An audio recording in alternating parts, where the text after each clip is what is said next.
so much later that the old narrator got tired of waiting and they had to hire a new one. Sup? Yo.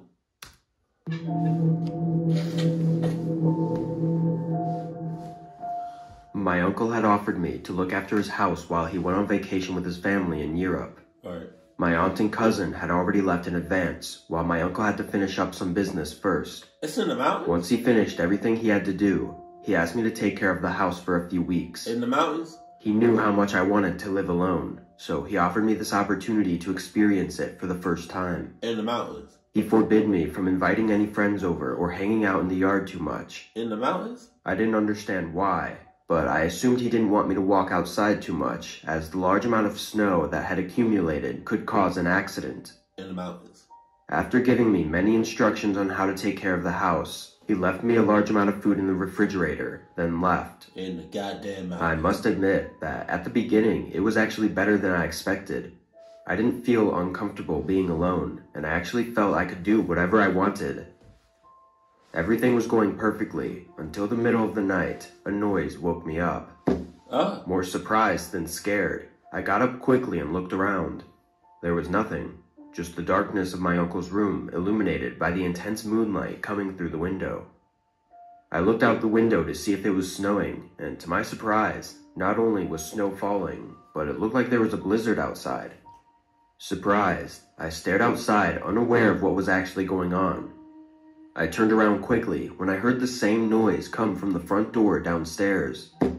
This was the moment my heart started beating faster. I thought possibly something had blown up against the door, but I wasn't sure. I went downstairs, turning on all the lights on the way, and looked out the peephole of the front door. Seeing nothing, I opened the door a crack, trying not to let the cold or snow inside. To my horror, there were footsteps leading straight to the door. Oh my god. I slammed the door shut and locked it, breathing heavily. Who the fuck would be outside in this weather? I said under my breath, looking around the house as if to figure out what to do next. I ran over to the back door, looking through the glass. It was too dark and snowy to see anything more than a few feet away, but through the snow, I could have sworn I saw a very small person walking away from the house. It looked like a kid, no older than 9 or 10.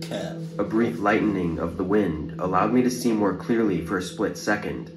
And sure enough, there was definitely a kid walking around outside. It's a setup! What's the kid doing out there in the mountains? By himself or herself?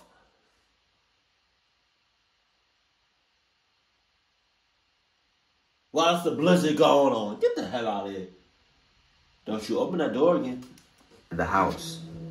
I was scared, but also worried for the small child. Oh no! I ran upstairs to get my phone and Called called 911 to report the kid by my house. Thank you. I stayed by the back window, looking out into the snowy darkness to see if the kids showed up again, but they were gone. When the cops showed up, I let them know the situation in more detail. We stood in the kitchen as I talked, but were interrupted by a quiet knock at the front door. One of the officers told me to stay here, while they both went to see who was at the door. As the officer opened it, that same child from earlier was revealed. An officer brought the kid inside, clearly worried as the boy wasn't wearing a thick jacket or anything, just a light sweatshirt. Shut up. The other officer stepped outside, looking around for anyone else, then closed the door behind him as he re-entered the house. The expression on the kid's face was hard to describe, as it just seemed totally blank. The officer was asking a lot of questions, like where his parents were and what he was doing, but the boy barely spoke, and seemed to just be lost, as in, lost in the head, not really understanding what was going on. It was all so surreal, happening right in front of me, yet it didn't feel real at all. What kid just walks around in a blizzard in the middle of the night? Why did he knock on the door? Why was he alone and expressionless? We didn't get answers for weeks. Weeks? By then, my uncle was back and no longer needed me to watch the house. Of the few words the boy spoke, he had told the investigators that the house I was at, my uncle's house, was where he lived. However, 2 weeks after I found him, another family positively identified the boy as their lost child from months ago. Keeping up with this news, my mind was spinning, but things continued to get stranger. Not even a month later, another missing kid was found sitting in the street in front of my uncle's house while he was on vacation again. Apparently there's no connection between the two missing kids, but it seems a little too coincidental to me. It made me question everything, like why my uncle wanted nobody over and for me to stay out of the yard. Was he doing something I didn't know about? Why did he leave several days after his family left? Was he possibly keeping people somewhere? Obviously, I could be completely overthinking everything, but who knows? The cops checked the house after the first boy was found, and my uncle was compliant with everything. So it could be a great coincidence of two missing children being found outside his home, or it might not be a coincidence at all. Your uncle probably has a room full of kids. That's crazy. Winter is my favorite season of the year. Not mine. There's just something about the feeling of snow falling and holidays that puts me in a good mood all throughout. Oh, yeah. However, I live in a fairly cold state, often causing tons of snowfall during these winter months. Being a DoorDash driver part-time for almost 3 years at the time, it would make this job much more difficult, as the roads would take a while to get plowed, and even when they did, the heavy snowfall would just cover up the roads again. While it made the job dangerous and sometimes even impossible, I still usually chose to drive on days of heavy snow and covered roads. Hell no. Reason being, nobody else would be out on the road, and other DoorDash drivers would likely stay home, giving me access to a lot more orders and the possibility to make more money. Plus, customers tend to tip more, as they know they're putting you through a lot by ordering for delivery during a blizzard. All was the same that year, and it was the middle of December when a night of heavy snowfall came around. I wasn't able to start deliveries until 7. Yeah, do you understand? Yeah, I'm gonna need a hell of a tip. Do y'all understand, right, that I'm risking my life driving through all this snow, this blizzard? I'm risking my own life over some goddamn fries? Are you serious? Yeah, thank you. I'm gonna need a $50 tip. Appreciate you. 8 due to my other job, but as soon as I was able, I began driving. Like usual, very few cars were on the road, and my DoorDash app was giving me high-paying offers for delivery. I did 2 relatively quick orders and was on my way back from a house before the snowfall worsened. The visibility was awful, and the roads were not being plowed often enough.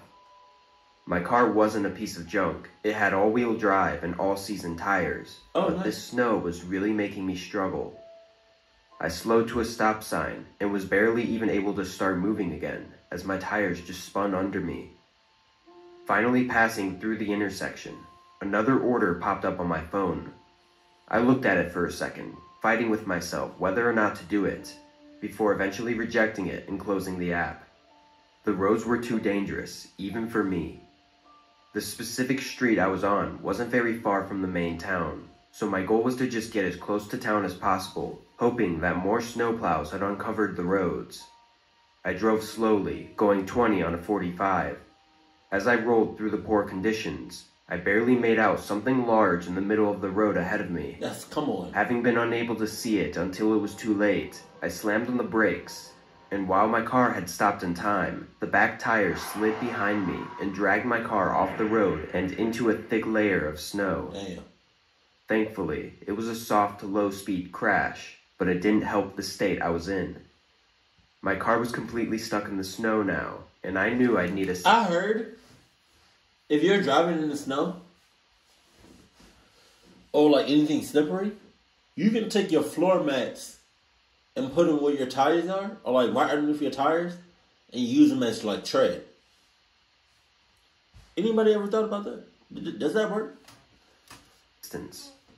I gathered myself together, remaining calm and collected, then turned my hazard lights on and took my phone to call for roadside assistance. I gave the man my location, who then said it would take about 15 to 20 minutes for him to arrive. Okay. I happily agreed and thanked him. Leaning back in my seat, I was glad I hadn't accepted any orders, since it would make this whole thing a lot more complicated. A few minutes went by as I just sat there watching the snow fall before noticing a flickering light in my side mirror. It was hard to see, but I was able to make out that it was an orange light, flashing softly and coming towards me. As it got closer and parked on the side of the road behind me, it looked like a typical work vehicle with the caution lights on top. Looking back at my phone, it had only been 4 minutes since I called, so this guy was really early, but I wasn't about to complain about someone for coming early to dig me out of a ditch. After waiting in my car for another couple minutes, I heard a door slam shut behind me and saw a man walking toward my window. See, now if I was roadside assistance and you called me and I told you, it's going to take me at least 15 minutes. And you call like the company or whatever saying, oh, thank you for coming, and it's been 4 minutes?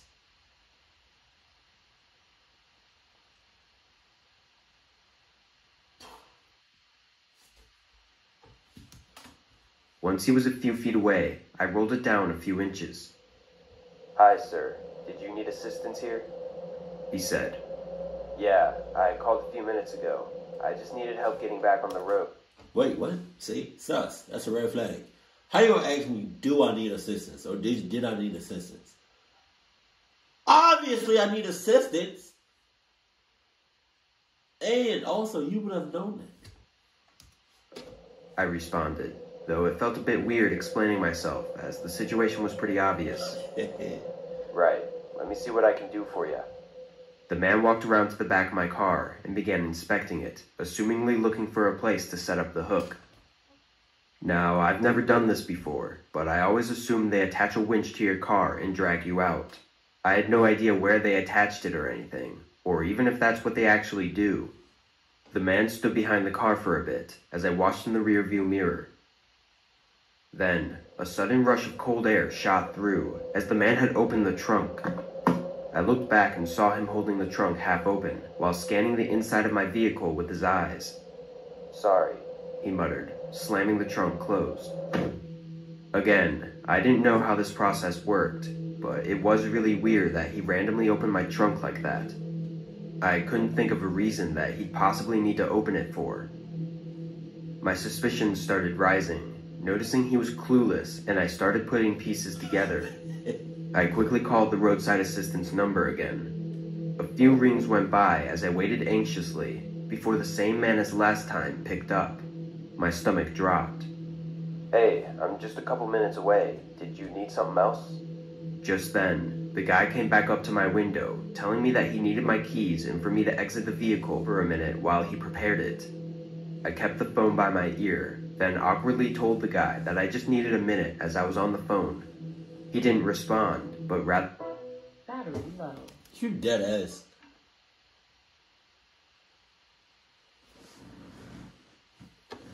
"Just a couple minutes away. Did you need something else?" Just then, the guy came back up to my window, telling me that he needed my keys and for me to exit the vehicle for a minute while he prepared it. I kept the phone by my ear, then awkwardly told the guy that I just needed a minute as I was on the phone. He didn't respond, but rather just stood there watching me, as if wanting to listen to my conversation. I was trying my best not to panic. With the guy still next to my door, I rolled the window up. The man immediately began knocking on the window, asking me what I was doing in a rather aggressive tone. I then locked the doors, and as soon as he heard that, he tried pulling my door open and began yelling at me. I was terrified, knowing I couldn't go anywhere.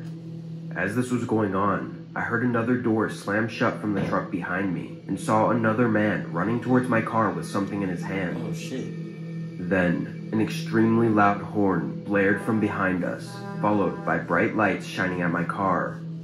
The two men ran back to their truck and immediately drove away, revealing the roadside assistance truck. Two men got out and came up to make sure that I was okay. Apparently I'd left the call on, and the men heard what was going on, so they rushed to help me. Also, after notifying the police, I found out that there were multiple cases very similar to mine that happen when we get heavy snowfall. The men supposedly drive around looking for people that are stuck, then steal their cars and rob them while pretending to be roadside assistants. I wouldn't even doubt if they were the ones that put that large object in the street that caused me to swerve and slide off the road. I'm lucky for the way the events played out, though, and I don't think I'll ever drive in bad conditions again. Yes, you will.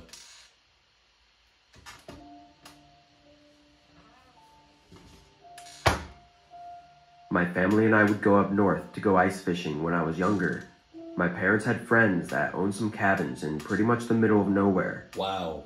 There was a small gas station about a mile away, but after that, it would take about 20 to 30 minutes to see anything else.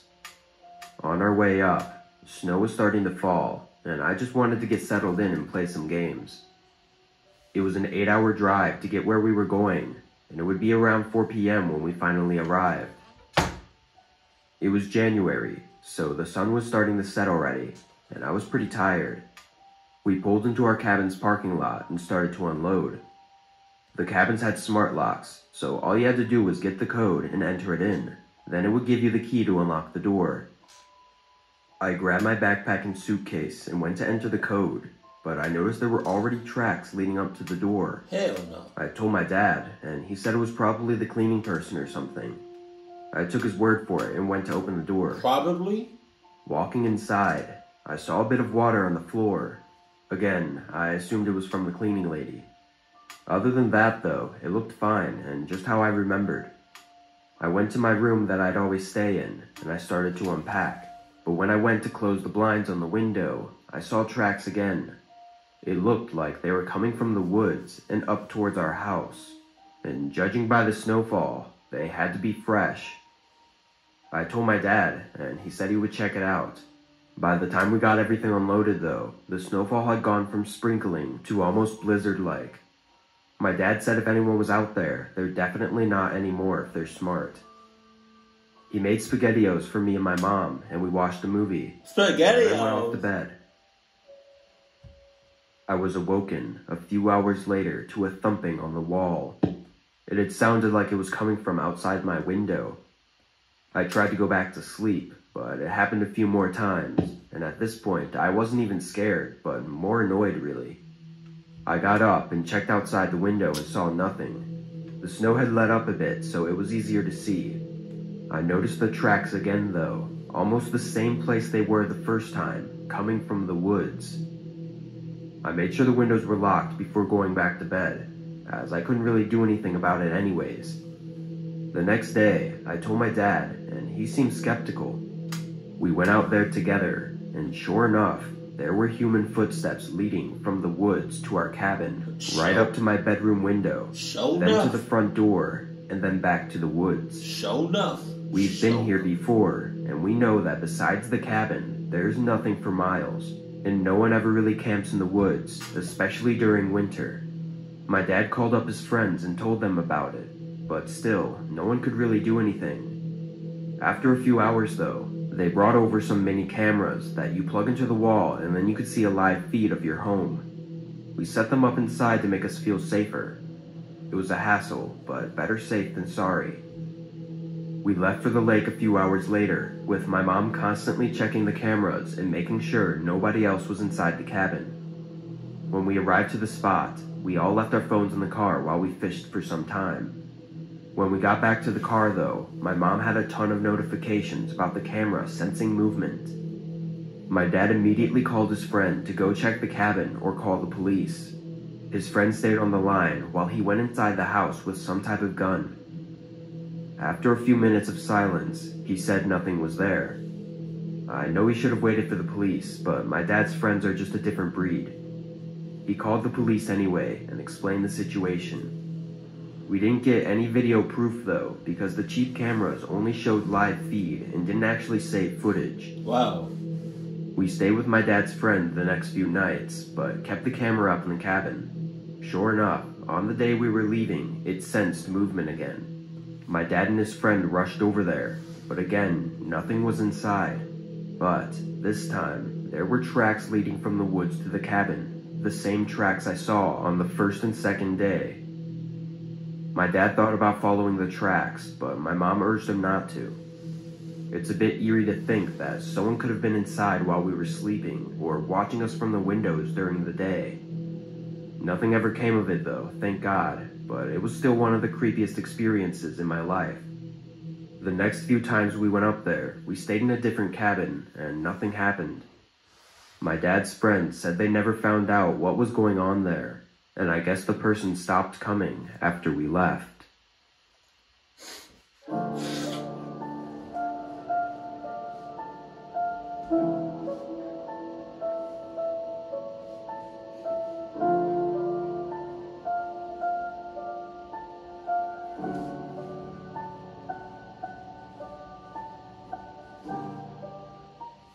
Ah.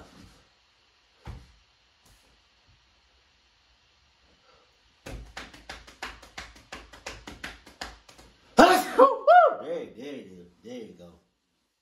Look, all I want to say is, if you ever find yourself in a stuck situation, you call roadside assistance, and they say they're gonna be there between a certain time, give or take.